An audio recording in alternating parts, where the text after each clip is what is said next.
Dear Comrade is a shit movie. ஆக்சுவலா சொல்லப்போனா love ஃபிலிம்ஸே எனக்கு வந்து ரொம்ப ஷிட்டா தான் இருக்கு.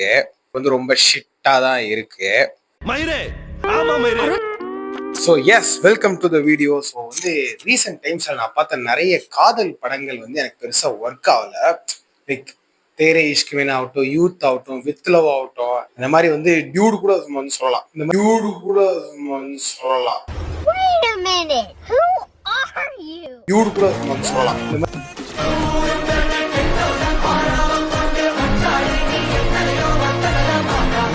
நிறைய எல்ஐகே. ஸோ இந்த மாதிரி நிறைய லவ் படங்கள்லாம் நம்ம ஒர்க் ஆகுறதுனால, பட் சில பேருக்கு வந்து சில படங்கள்லாம் ஒர்க் ஆயிருக்கு. பட் எனக்கு வந்து சுத்தமாகவே பிடிக்கல. என்னடா இது, அந்த மாதிரி தான் இருக்குது. ஸோ இந்த லவ் படங்கள்லாம் பிடிக்கல. ஸோ நம்ம கிட்ட ஏதோ ப்ராப்ளம் இருக்குன்னு சொல்லிட்டு சில பழைய லவ் படங்கள்லாம் வந்து நான் வந்து ரீவாச் பண்ண ஆரம்பித்தேன். அங்கதான் இந்த பிரச்சனை ஸ்டார்ட் ஆச்சு. ஐ rewatch Geetha Govindan.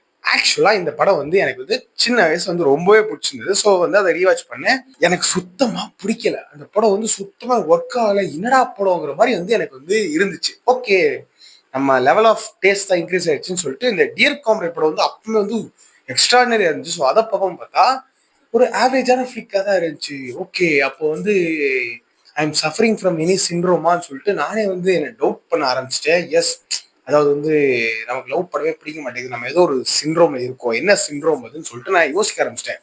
What syndrome is that? சரி, கடைசியா ஒரு ட்ரை, இன்னும் நல்ல இறங்கி நல்ல டீப் டவுன் நல்ல காதல் படங்களை எடுத்து பார்க்கலாம் சொல்லி ஐ ஸ்டார்டட் வாட்சிங் ரீவாட்சிங் ஃபிலிம்ஸ் லைக் வாரணம் ஆயிரம், 96, Kadhalum Kadandhu Pogum, Premalu. Yes, the problem is not with me. I like all the films.